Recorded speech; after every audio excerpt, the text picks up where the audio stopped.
Hey, Cal here. I just basically had a dumbass moment. Apparently my brain decided to crap out and I lost track of what day it is. Yeah, only I would do something like that. Basically, it means that I've been working on my sorcerer so heavily for the past couple days that I sort of lost track of the day. I basically thought it was Wednesday when it was actually Thursday. And I'm like, oh damn, you gotta be kidding me, it's Thursday already, tomorrow's Friday. You know, I just completely lost track. But anyways, I printed out like 15 data sheets. I'm not even gonna go through all of them. Two of them are Space Marine tanks, the Land Raider Eras and the Terminus Ultra. I have like a defense laser, Titan Hammer, Stormtrooper Strike Force, those are for Daryl, and then like 6 super heavies that use a Baneblade frame.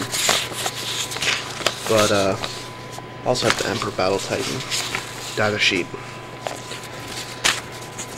But the 3 data sheets that I got printed out mainly for me was the Thousand Suns War Coven, which I already discussed. So real quick, I'm going to show you my sorcerer, which I experimented. I ripped him off of his previous base, and I sort of attempted to make a nice scenic base for him, but it needs excessive work. So I just basically didn't put him on it because I thought that it would fit better with snow, mainly because well, you'll see. Here, this is the scenic base I attempted. Basically, it's just pieces of cardstock, cereal box, glued on there with PVA glue, and 2 pieces of plastic as an anchor, so for more stability by using plastic glue, so it's all nice and solid. And I decided not to use it because that's the same color as his armor. If I stick them on there, they look kind of cheesy. So what I might end up doing, I'm gonna hold on to this.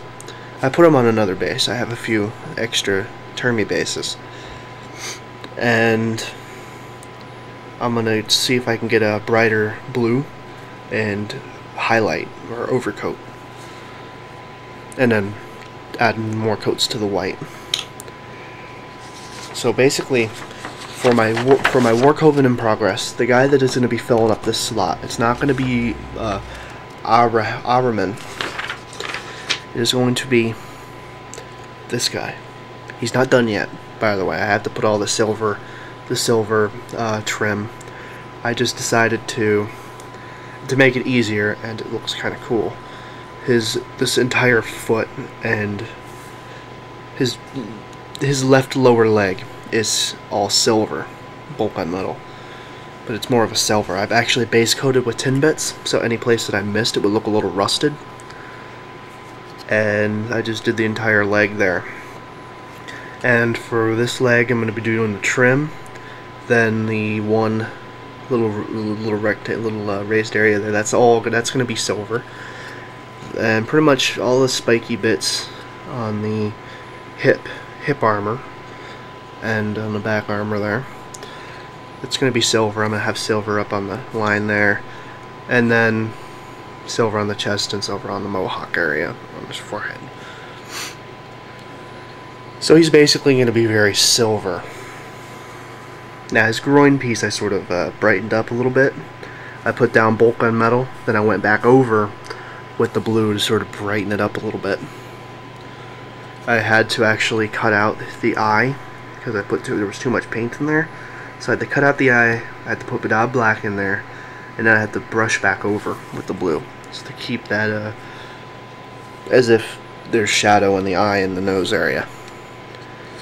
So there, I have the Stormbolter painted. I did the same thing as the leg. I put down tin bits first, then I put over with bulk on metal, so some areas look rusted, little rust patches. And I'm going to actually paint the bolts, try to paint the bolts a little glowy. Probably try with a white, or maybe I have to look into my bright colors. I might actually make it like a green, like make a shiny green glow in the bolts. And the force weapon is going to be 3 layers of of green. I'm gonna paint base coat it with black so it looks like an obsidian blade, and really just on the edges of the blade it's gonna be a dark green, a middle color, and then a bright green to give a nice glow. So that's what I have planned. Also, I have the green, I have the eyes painted green. I have to touch it up a little bit especially down here. I have to touch it up. So that is my sorcerer that would be taking up the sorcerer slot, the head sorcerer in my war coven, which will be dubbed the Silent Knight War Coven. So that's going to be one apocalypse model, or one apocalypse formation, that it will be in my apocalypse army for Tzeentch.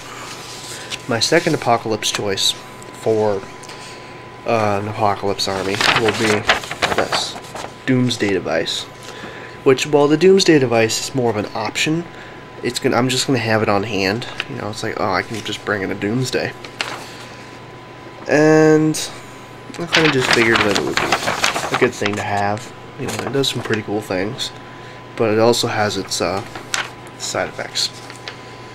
So that's that. And now this last thing, which doesn't have an official model, so it basically means I need to make it from scratch. And there's like no pictures of it. And anybody who makes it basically makes them out of silverware. But I'm gonna build a few of these, maybe 3 of them, eventually later this year. The Silver Tower of Tzeentch, which is a super heavy skimmer, 2 structure points, but it has a 4 cover save for everything shot at it.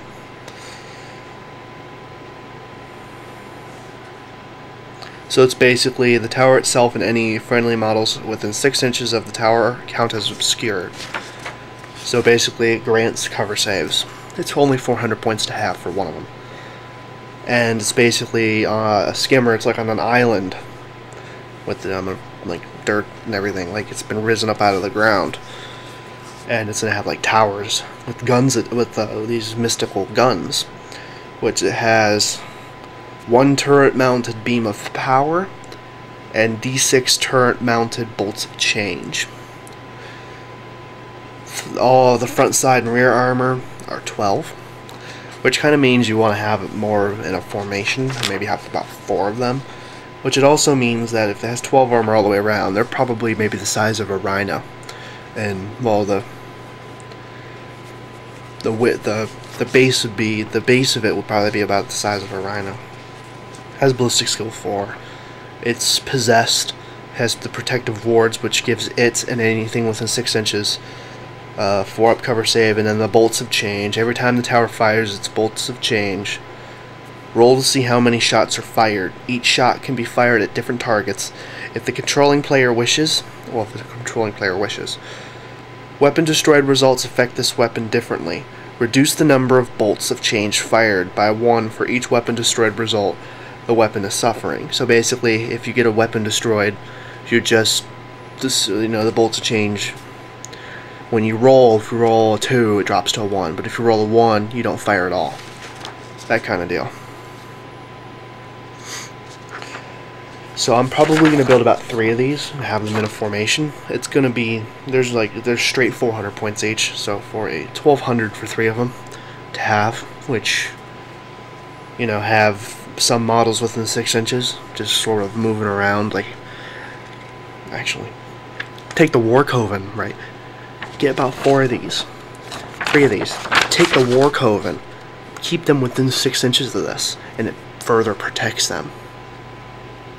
Oh, I just realized that.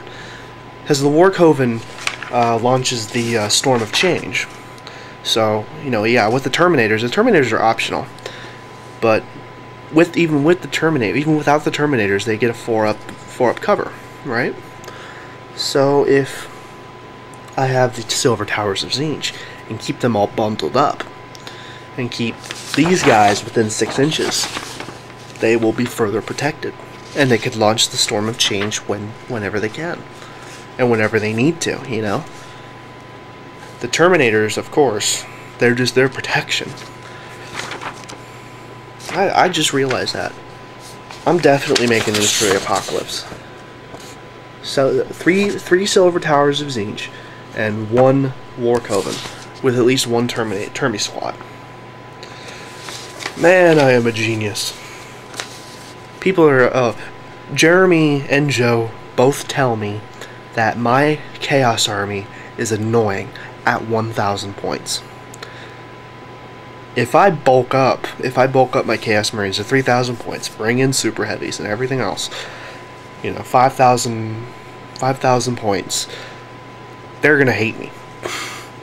I'll have silver towers of Tzeentch with a war coven. Man, they're gonna hate me for what I'm gonna do.